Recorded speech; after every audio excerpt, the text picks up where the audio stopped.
Hello guys, তো তোমরা সবাই কেমন আছো? আশা করছি তোমরা সবাই খুব খুব ভালো আছো, আর আমিও ভালো আছি। তো সকাল সকাল রান্নাঘরে চলে আসছি। আজকে রান্না করব ইলিশ মাছের সর্ষে বাটা আর ইলিশ মাছের মাথা দিয়ে আলু বেগুন দিয়ে তরকারি। তো মশলাগুলো আমি মিক্সিতে পেস্ট করে নিয়েছি। তারপরে চালের মধ্যে একটা পোকা ছিল, ওটাই বড়মশাইকে দেখাচ্ছিলাম। তারপরে এবার আমি চালগুলো হাঁড়িতে ঢেলে দেবো, কারণ আগে থেকেই আমি জল গরম বসিয়ে দিয়েছিলাম। তারপরে বড়মশাই মাছগুলো ভেজে নিচ্ছিল, তারপরে পারলো না, আমায় দিয়ে দিল। তারপরে এবার আমি মাছগুলো ভেজে নেব, ভেজে নিয়ে আমি উঠিয়ে দেবো।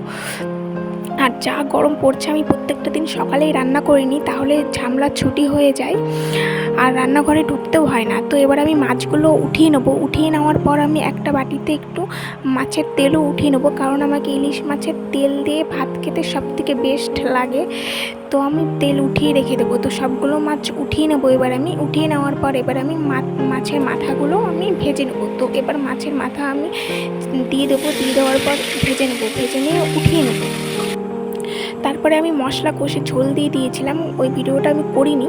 তারপরে এই মাছগুলো ছেড়ে দিচ্ছি, মাছগুলো ছেড়ে নেওয়ার পর নাচাড়া করে দেবো। তারপরে আমি আর ভিডিও করিনি। তো দুধ দিতে এসেছিলো, দুধ গরম করছিলাম, তখন একটু ভিডিও করে নিলাম। তারপরে আমি আবার স্নান করলাম, স্নান টান করে তারপরে আমি চলে গেলাম ছাদে। ছাদে গিয়ে একটু কি বলবো, মেঘলা মেঘলা ওয়েদার, তো খুব ভালো লাগছিলো। তারপরে আমি একটা গাছ থেকে ফুল ছেড়ে নিলাম, ফুল ছেড়ে এবার তোমাদের সামনে আমি ঢং করে দেখাচ্ছি। তো আজকের মতো এই পর্যন্ত, টাটা।